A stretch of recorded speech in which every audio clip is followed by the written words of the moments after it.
দৈনিক ইত্তেফাক পত্রিকায় গত ৩/৪/২০২৬ ইংরেজি তারিখ একটি প্রতিবেদন ছাপা হয়।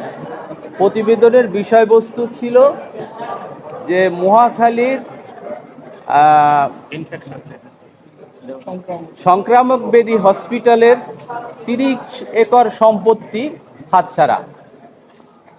সংক্রামক ব্যাধি হসপিটালের জন্য বাংলাদেশ সরকার ৩২ একর সম্পত্তি তাদের নামে বরাদ্দ দিয়েছিল। তার মধ্যে ৩০ একর সম্পত্তি বিভিন্ন অবৈধ দখলদাররা দখল করে সেখানে বিভিন্ন বস্তি স্থাপন করে ব্যবসা বাণিজ্যের দোকানপাট স্থাপন করে সেখানে তারা অবৈধভাবে দখলদার ছিল। সেটার উপরে ইত্তেফাকের যেই প্রতিবেদন, সেই প্রতিবেদনটা পপার্স লিগ্যাল এইড ফাউন্ডেশনের নজরে আসে। নজরে আসার পরে পপার্স লিগ্যাল এইড ফাউন্ডেশনের পক্ষ থেকে আমরা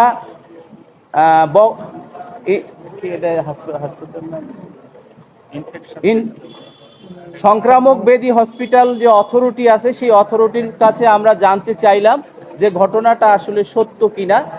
পরবর্তীতে তারা আমাদের কাছে একটা প্রতিবেদন পেশ করে। সেই প্রতিবেদনে উল্লেখ করে যে ৩২ একর সম্পত্তি তাদের নামে বরাদ্দ থাকলেও তাদের দখলে আছে মাত্র ৮ একর সম্পত্তি, বাকি ২৪ একর সম্পত্তি তাদের দখলে নেই।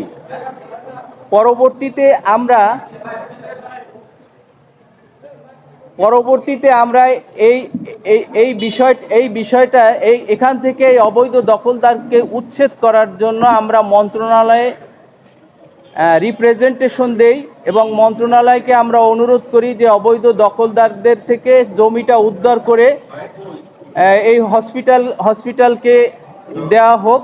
কিন্তু আমাদের এই অ্যাপ্লিকেশনের তারা কোনো প্রতিকার করেন নাই, অথবা তাদের এই ইনঅ্যাকশনের বিরুদ্ধে আমরা পরবর্তীতে অনারেবল হাইকোর্ট ডিভিশনে আমরা একটা রিট পিটিশন দায়ের করি। সেই রিট পিটিশন শুনানি অন্তে honourable justice mister justice Khidir Ahmed চৌধুরীর দ্বৈত বেঞ্চে একটি আদেশ হয়। সেই আদেশটিও তাদেরকে একটি ডাইরেকশন এবং রুল দেন এবং সেই ডাইরেকশনে বলা হয় অচিরেই যেন সরকার এই ব্যাপারে হস্তক্ষেপ করে এবং আপনার এই হসপিটালকে যেন তাদের যে সম্পত্তিটা তাদের নামে বরাদ্দ আছে সেটা যেন হসপিটালকে বুঝিয়ে দেওয়ার ব্যবস্থা গ্রহণ করে। 30 দিন সময় দিয়েছে। 30 দিনের মধ্যে মিনিস্ট্রি অফ হেলথকে এই ডাইরেকশনটা দিয়েছে।